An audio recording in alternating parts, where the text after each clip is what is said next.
নমস্কার, আপনারা দেখছেন হাই নিউজ। আমি শ্রীপর্ণা রয়েছে আপনাদের সঙ্গে। শুরু করছি আজকে নিউজ টুডে।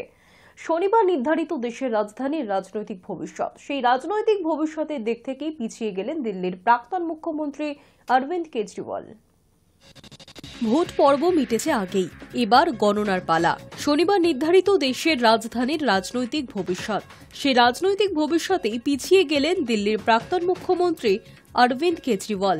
যা ইঙ্গিত করেছিল এক্সিট পোল, সেটাই ঘটতে চলেছে দিল্লিতে। বড় ধাক্কা ইতিমধ্যেই পরাজিত হয়েছেন আপ সুপ্রিমো অরবিন্দ কেজরিওয়াল ও দিল্লির প্রাক্তন স্বাস্থ্যমন্ত্রী মনীষ সিসোদিয়া। জানা গিয়েছে জংপুরা আসনে 675 ভোটে হারতে হয়েছে মনীষ সিসোদিয়াকে। অন্যদিকে নয়াদিল্লি আসনে 3000 ভোটে হার অরবিন্দ কেজরিওয়ালের। স্বাভাবিকভাবেই এই দুই হেভিওয়েট নেতার পরাজয় যেন শনিবাসরীয় সকাল ও দুপুরে আপের পরাজয়ের প্রতীকী ছবি হয়ে উঠেছে। যদিও দিল্লির বিদায়ী মুখ্যমন্ত্রী অতসী মার্লেনা জিতে গিয়েছেন।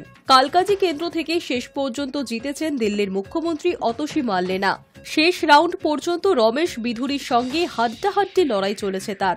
দিল্লির দরবারে কি ফিরতে চলেছে বিজেপি? প্রাথমিক ট্রেন্ড কিন্তু সেদিকেই ইঙ্গিত করতে শুরু করেছিল, কিন্তু তবুও আত্মবিশ্বাসী অতসীকে বলতে শোনা গিয়েছিল এবারে দিল্লি নির্বাচন আসলে শুভ ও অশুভের লড়াই, আর সেই লড়াইয়ের দিল্লির জনাদেশ থাকবে কেজরির পক্ষেই। কিন্তু বেলা যত গড়িয়েছে ততই স্পষ্ট হয়েছে দিল্লির মানুষের রায় এবার পরিবর্তনের দিকে। আগের দুবার আপের জয় ছিল ঝোড়ো ব্যাটিংয়ের মতো। 2015 সালে যেখানে আপ পেয়েছিল 67টি আসন, সেখানে 2020 সালে তাদের সংগ্রহে ছিল 62। কিন্তু এবার খাতা একেবারেই উল্টে যাবে বলে মনে করা হচ্ছে। 27 বছর পর বিজেপির দিল্লি দখল যে সময়ের অপেক্ষা, তা বোধহয় শনিবার দুপুর থেকেই পরিষ্কার হয়ে গিয়েছে। नमस्कार। आज दिल्ली के चुनाव के नतीजे आए हैं और जनता का जो भी निर्णय है, जनता का जो भी फैसला है, उसे हम पूरी विनम्रता के साथ स्वीकार करते हैं। जनता का निर्णय सर माथे पर। मैं भारतीय जनता पार्टी को इस जीत के लिए बहुत बहुत बधाई देता हूं और मैं उम्मीद करता हूं कि जिस उम्मीद के साथ और जिस आशा के साथ लोगों ने उनको बहुमत दिया है, वो उन सभी उम्मीदों और आशाओं पे पूरा उतरेंगे। हमने पिछले 10 साल में जनता ने जो मौका दिया हमें, उन 10 सालों में हमने बहुत सारे काम किए। शिक्षा के क्षेत्र में, स्वास्थ्य के क्षेत्र में, पानी के क्षेत्र में, बिजली के क्षेत्र में, और भी अलग अलग तरीके से लोगों को राहत पहुंचाने की कोशिश की उनकी ज़िंदगी में, और दिल्ली के इंफ्रास्ट्रक्चर को भी हमने सुधारने की कोशिश की। अब जो जनता ने हमें निर्णय दिया है, हम न केवल एक कंस्ट्रक्टिव ऑपोजिशन का रोल निभाएंगे, बल्कि हम समाज सेवा, जनता के सुख दुख में काम आना, व्यक्तिगत तौर पे जिसको भी जो ज़रूरत होगी, हम लोगों के सुख दुख में हमेशा काम आएंगे। क्योंकि हम राजनीति में कोई सत्ता के लिए नहीं आए, हम राजनीति को एक ज़रिया मानते हैं जिसके ज़रिए जनता की सेवा की जा सके, जिसके ज़रिए लोगों के सुख दुख में काम आया जा सके। वो काम हम करते रहेंगे और हमें आगे भी इसी तरह से जनता के सुख दुख में काम आना है। मैं आम आदमी पार्टी के सभी कार्यकर्ताओं को बहुत बहुत बधाई देना चाहता हूँ। वो बहुत शानदार चुनाव लड़े, बहुत मेहनत की, उन्होंने बहुत कुछ सहा इस पूरे चुनाव के दौरान। उन्होंने बहुत शानदार चुनाव लड़ा। इसके लिए मैं उन सबको, सभी कार्यकर्ताओं को बहुत बहुत बधाई देना चाहता हूँ। नमस्कार। Hi news network. এবছর মাধ্যমিকে ছাত্রী পরীক্ষার্থীর সংখ্যা বেড়েছে, একই সঙ্গে মাধ্যমিকে মোট পরীক্ষার্থীর সংখ্যাও বেড়েছে। আগামী 10ই ফেব্রুয়ারি থেকে শুরু মাধ্যমিক পরীক্ষা। এবছর মাধ্যমিকে ছাত্রী পরীক্ষার্থীর সংখ্যা বেড়েছে, একই সঙ্গে মাধ্যমিকে মোট পরীক্ষার্থীর সংখ্যাও বাড়ল। এবছর 5,55,950 জন ছাত্রী মাধ্যমিক দেবে। ছাত্র পরীক্ষা দেবে 4,28,803 জন। এবছর মোট পরীক্ষার্থীর মধ্যে 1,27,147 জন বেশি ছাত্রী মাধ্যমিক দেবে। মুখ্যমন্ত্রী মমতা বন্দ্যোপাধ্যায়ের অন্যতম জনপ্রিয় প্রকল্প কন্যাশ্রী সবুজ সাথী প্রকল্পের জন্য ছাত্রীদের পড়াশোনার আগ্রহ বেড়েছে বলেই মাধ্যমিকে ছাত্রীর সংখ্যা বাড়ছে, এমনই মত শিক্ষকদের। 10ই ফেব্রুয়ারি অর্থাৎ আগামী সোমবার থেকে মাধ্যমিক শুরু হচ্ছে। 12ই ফেব্রুয়ারি পরীক্ষা শেষ হবে। শুক্রবার সাংবাদিক সম্মেলনে মধ্যশিক্ষা পর্ষদের সভাপতি রামানুজ গঙ্গোপাধ্যায় জানিয়েছেন, এবছর 9,84,753 জন মাধ্যমিক পরীক্ষা দেওয়ার জন্য আবেদন করেছে। আমাদের কাছে হিসাব রয়েছে, গত বছরের তুলনায় এবছর প্রায় 62,000 পরীক্ষার্থী বেড়েছে। লক্ষণীয়ভাবে ছাত্রীর সংখ্যা বেড়েছে। বিগত কয়েকদিন ধরে কিছু স্কুল জানিয়েছে যে তাদের পরীক্ষার্থীরা অ্যাডমিট কার্ড পায়নি। এটা সম্পূর্ণ স্কুলের ভুল। 9,645টি স্কুল নিয়ম মেনে কাজ করেছে, কিন্তু 145টি স্কুল সেই কাজ করেনি। কলকাতা হাইকোর্টের নির্দেশের পর 181 জন পরীক্ষার্থীর নতুন আবেদন জমা পড়েছে। স্কুলগুলোর দায়িত্বজ্ঞানহীন কাজের জন্য পড়ুয়াদের সমস্যায় পড়তে হয়, জানিয়েছেন পর্ষদ সভাপতি রামানুজ গঙ্গোপাধ্যায়। তিনি আরও বলেন, পরীক্ষা কেন্দ্রে পরীক্ষার সময় কোনো ইলেকট্রিক গ্যাজেট থাকবে না। পরীক্ষা চলাকালীন যদি পাওয়া যায় তাহলে তার পরীক্ষা বাতিল হবে। গত বছর 45 জনের পরীক্ষা বাতিল হয়েছিল। কিছু চক্র চলে। গত বছর পুলিশ তদন্ত করে। পরীক্ষার্থীদের চেকিং শিক্ষকরাই করবেন। পরীক্ষা শুরু হওয়ার আগে শেষবার ঘোষণা করে তাদের জানিয়ে দেবেন, যদি তাদের কাছে কোনো ইলেকট্রনিক গ্যাজেট থাকে তাহলে যেন আত্মসমর্পণ করে। টয়লেটে অনেক কিছু লুকিয়ে রাখা থাকে। আমরা এর প্রতিরোধ 2024 সাল থেকেই করছি। এবারও তা করা হবে। এদিকে এসএলএসটির একাংশের যোগ্য চাকরি প্রার্থীরা মাধ্যমিকে ডিউটি করবেন না বলে সাংবাদিকদের এই প্রশ্নের উত্তরে পর্ষদ সভাপতির বক্তব্য, আন্দোলনকারী যোগ্য চাকরি প্রার্থীরা মাধ্যমিকের কোনো কাজ করবেন না, আমাদের কাছে এমন কোনো খবর নেই। পর্ষদের পক্ষ থেকে জানানো হয়েছে, প্রথম দিন সকাল 9:30 থেকে ছাত্রছাত্রীরা পরীক্ষা কেন্দ্রে ঢুকতে পারবেন। 2,683টি পরীক্ষা কেন্দ্রে পরীক্ষা নেওয়া হচ্ছে। 423 জন কাস্টোডিয়ান থাকছেন। তাদের কাছে প্রশ্নপত্র চলে গেছে। অ্যাডিশনাল ভ্যানু সুপারভাইজারদের 2টি করে ফোন দেওয়া হয়েছে। কোনো সমস্যা হলে দ্রুতই তারা ফোনে পর্ষদকে জানাবেন। সাংবাদিক সম্মেলনে পর্ষদ সচিব সুব্রত ঘোষও উপস্থিত ছিলেন। Hi news network.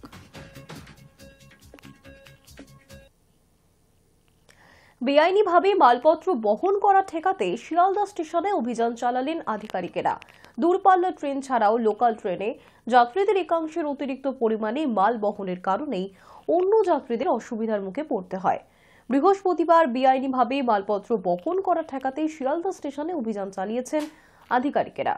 অতিরিক্ত ডিভিশনাল রেলওয়ে ম্যানেজার এবং ডিভিশনাল কমার্শিয়াল ম্যানেজারের তত্ত্বাবধানে 2 ঘন্টায় অভিযান চলে। 68 জন যাত্রী ছিল সেখানে এবং তাদেরকে পরীক্ষা করে 68 জন যাত্রীর মালপত্র পরীক্ষা করা হয়েছে। 7টি ক্ষেত্রে অনিয়ম ধরা পড়ায় সংশ্লিষ্ট যাত্রীদের জরিমানা করা হয়েছে।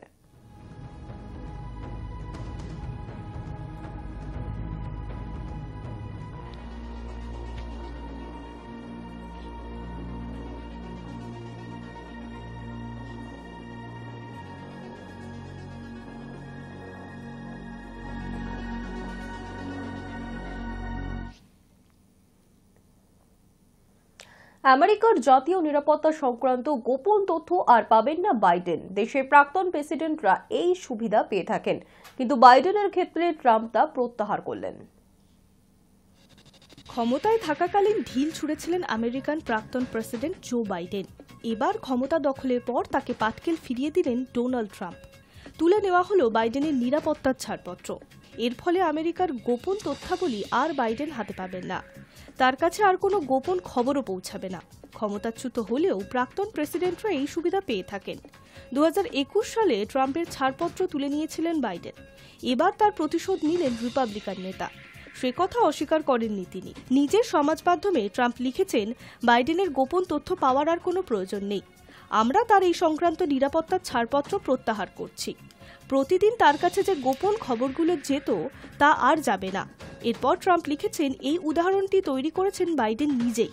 2021 সালে তিনি আমার নিরাপত্তার ছাড়পত্র তুলে নিয়েছিলেন। গোয়েন্দা সংস্থাকে নির্দেশ দেওয়া হয়েছিল আমাকে যেন জাতীয় নিরাপত্তায় আর কোনো খবর না দেওয়া হয়। প্রাক্তন প্রেসিডেন্টরা এই সুবিধা পেয়ে থাকেন। বাইডেনকে কটাক্ষ করতেও ছাড়েননি ট্রাম্প। তার স্মৃতিশক্তিকে ব্যঙ্গ করে লিখেছেন, রিপোর্টে দেখা গিয়েছে বাইডেনের স্মৃতিশক্তি বেশ কম। গোপন তথ্য নিয়ে তাকে ভরসা করা যাবে না। আমি আমেরিকার জাতীয় নিরাপত্তাকে সবসময় সুরক্ষিত রাখার চেষ্টা করব। বাইডেনের উদ্দেশ্যে সরাসরি ট্রাম্প বলেন, জো তোমার সময় শেষ। আমার আমেরিকাকে আবার মহান বানাবো। 2021 সালে আমেরিকার ক্যাপিটাল হামলার পর ট্রাম্পের নিরাপত্তার ছাড়পত্র তুলে নিয়েছিলেন বাইডেন। বলেছিলেন ট্রাম্পের আচরণ প্রমাণ করে তিনি আর গোপন গোয়েন্দা তথ্য পাওয়ার উপযুক্ত নয়, তাই ওই ছাড়পত্র তুলে নেওয়া হয়েছে। 2025 সালে ক্ষমতায় ফিরে ট্রাম্প তারই পাল্টা দিলেন পূর্বতন প্রাক্তন প্রেসিডেন্টকে। Hi news network.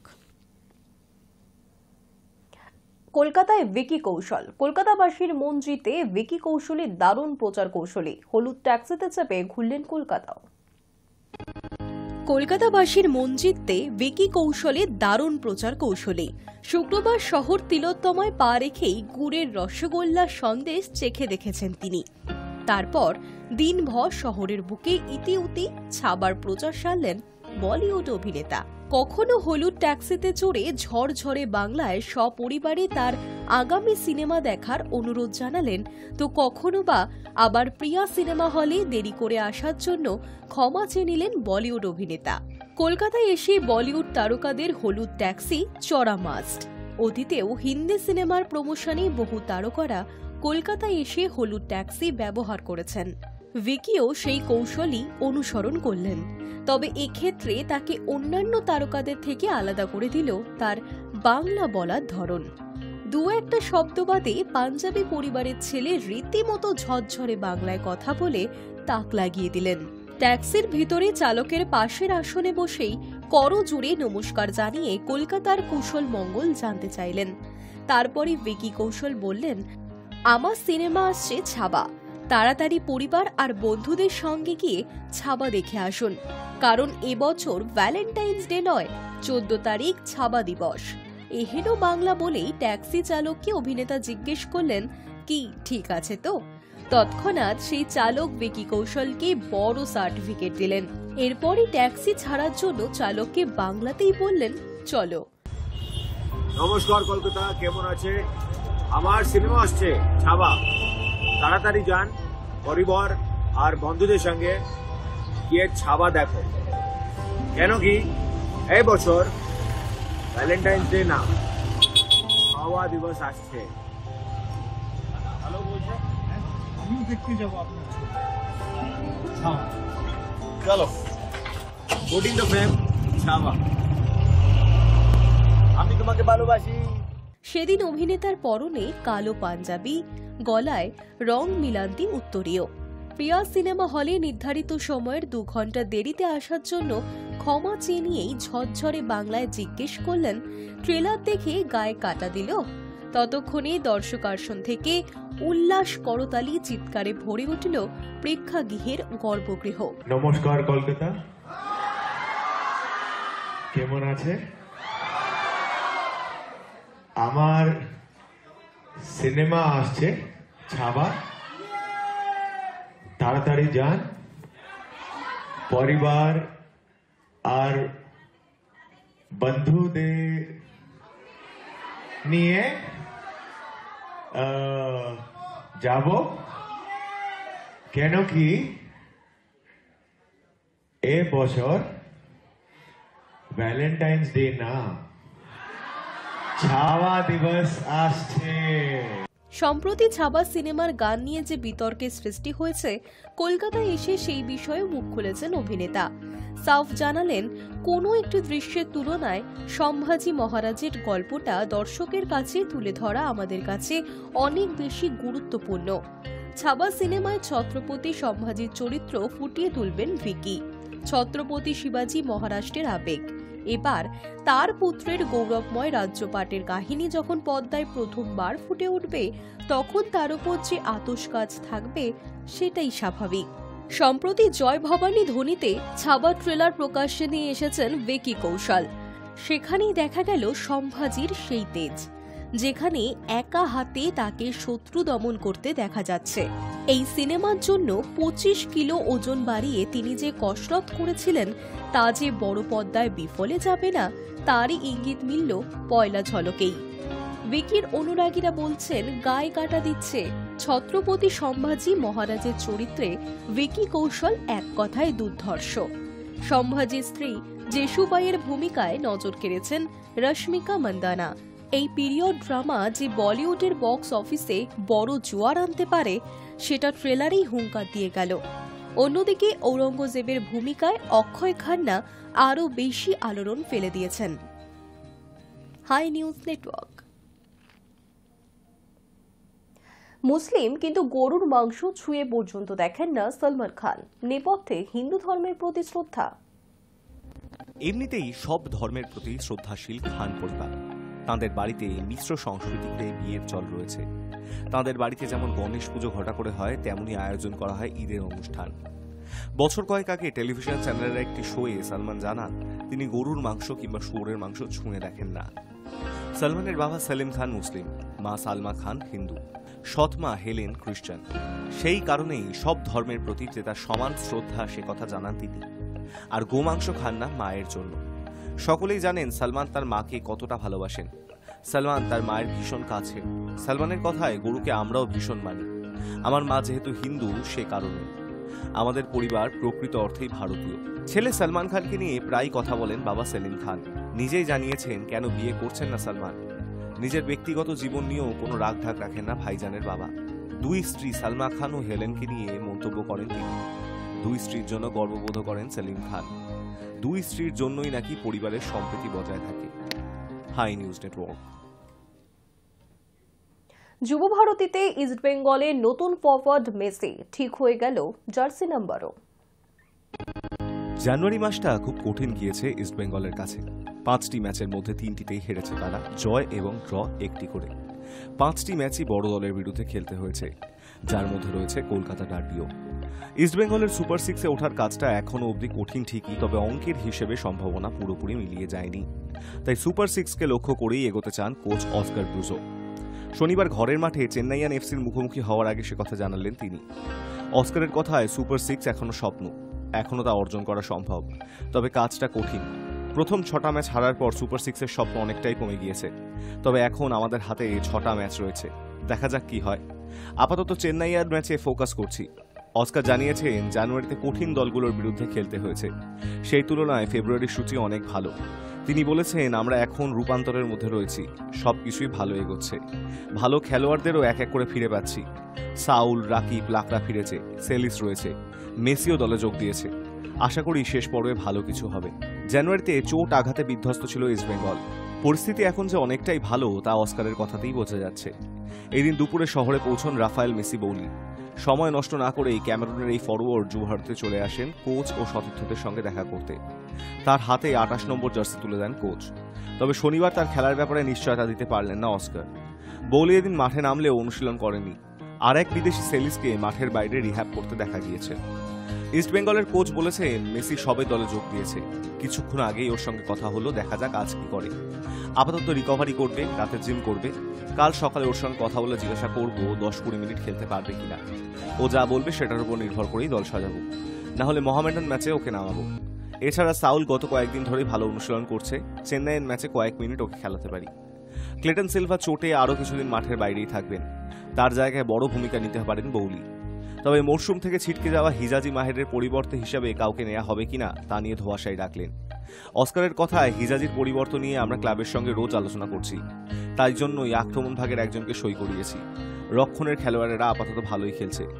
যদি হিজাজির পরিবর্তে কাউকে আনা হয় তাহলে দ্রুত জানানো হবে। আপাতত হাতে থাকা 5 বিদেশিকে নিয়েই ভাবছি। এখন আমাদের পরিস্থিতি আগের চেয়ে ভালো। চেন্নাইয়ান পয়েন্টের তালিকায় ইস্টবেঙ্গলের নিচে 11 নম্বরে থাকলেও অস্কার মনে করেন না ম্যাচটা সহজ হবে। প্রথম পর্বে চেন্নাইয়ান গিয়ে জিতেছিল ইস্টবেঙ্গল, তারা প্রতিশোধ নিতে মরিয়া হয়ে ঝাঁপাবে বলেই মনে করেন ইস্টবেঙ্গল কোচ। অস্কার বলেছেন ওদের কোচ অভিজ্ঞ, শারীরিকভাবেও দলটা শক্তিশালী। মুম্বাই ম্যাচের থেকে এই ম্যাচ অনেক আলাদা হবে, আমাদের সেটার সঙ্গে মানিয়ে নিতে হবে। আমার মনে হয় এই দলের দক্ষতা রয়েছে, ওদের ফারুক প্রীতমের দিকে আলাদা করে নজর দিতে হবে। জানুয়ারি মাসটা ওদের কাছেও কঠিন গিয়েছে, ওরাও আমাদের মতন মৌসুমটা ভালোভাবে শেষ করার চেষ্টা করবে। ফেব্রুয়ারিতে চেন্নাইয়ান ছাড়াও মোহামেডান, পাঞ্জাব, হায়দ্রাবাদের সঙ্গে ম্যাচ রয়েছে ইস্টবেঙ্গলের। প্রত্যেকেই পয়েন্ট তালিকার নিচে থাকা দল। অস্কার মনে করেন এখনও টানা 3 ম্যাচ জেতার সুযোগ রয়েছে তাদের। সেটা করতে পারলে সুপার সিক্স অসম্ভব নয়, তবে দলের ফুটবলাররা সেই কাজ করে দেখাতে পারবেন কিনা সেটাই বড় প্রশ্ন। High news network. টি-20 বিশ্বকাপ জয়ী রোহিতরা পেলেন বিশেষ আংটি, আমেরিকার লিগে অনুকরণ ভারতীয় বোর্ডের। আমেরিকার বাস্কেটবল এবং ফুটবল লিগকে অনুকরণ করল ভারতীয় ক্রিকেট বোর্ড বিসিসিআই। টি-20 বিশ্বকাপ জয়ী ক্রিকেটারদের দেওয়া হলো বিশেষ ধরনের আংটি। গত 1 ফেব্রুয়ারি মুম্বাইয়ের এক অনুষ্ঠানে ক্রিকেটারদের হাতে সেই আংটি তুলে দেওয়া হয়েছে, তবে তা প্রকাশ্যে এসেছে শুক্রবার। বোর্ডই একটি ভিডিও পোস্ট করে আংটি দেওয়ার কথা জানিয়েছে। গত বছর জুনে টি-20 বিশ্বকাপ জিতেছিল ভারত। সেই দলের প্রত্যেক সদস্য এবং সাপোর্ট স্টাফকে আংটি দেওয়া হয়েছে। প্রত্যেকটি আংটির ওপর রয়েছে অশোক চক্র এবং ক্রিকেটারদের নাম খোদাই করা। আংটিটি তৈরি হয়েছে সোনা এবং হিরে দিয়ে। আকর্ষণীয় নকশা রয়েছে গোটা আংটিতেই। উপরে ইন্ডিয়া চ্যাম্পিয়ন্স শব্দ দুটি খোদাই করা রয়েছে। চ্যাম্পিয়ন দলকে আংটি দেওয়ার রীতি রয়েছে আমেরিকায়। দীর্ঘদিন ধরেই এই প্রথা চলে আসছে। বাস্কেটবল প্রতিযোগিতায় বিজয়ীদের আংটি দেওয়া হয়েছে 1947 সাল থেকে। আমেরিকার ফুটবল লিগে সুপার বোল যে দল জেতে তাদের সদস্যদের আংটি উপহার দেওয়া হয়। তবে সবার আগে এই রীতি শুরু করেছিল বেসবল লিগ। এখনও প্রতিটি লিগে এই রীতি চলে আসছে। উল্লেখ্য, টি-20 বিশ্বকাপ ফাইনালে দক্ষিণ আফ্রিকাকে 7 রানে হারিয়েছিল ভারত। আগে ব্যাট করে ভারতের তোলা 176-এর জবাবে দক্ষিণ আফ্রিকা শেষ হয়ে গিয়েছিল 169-এই। ফাইনালে এই 76 রান করে ম্যাচের সেরা হয়েছিল বিরাট কোহলি। সিরিজের সেরা হয়েছিল Jasprit Bumrah. Hi news network.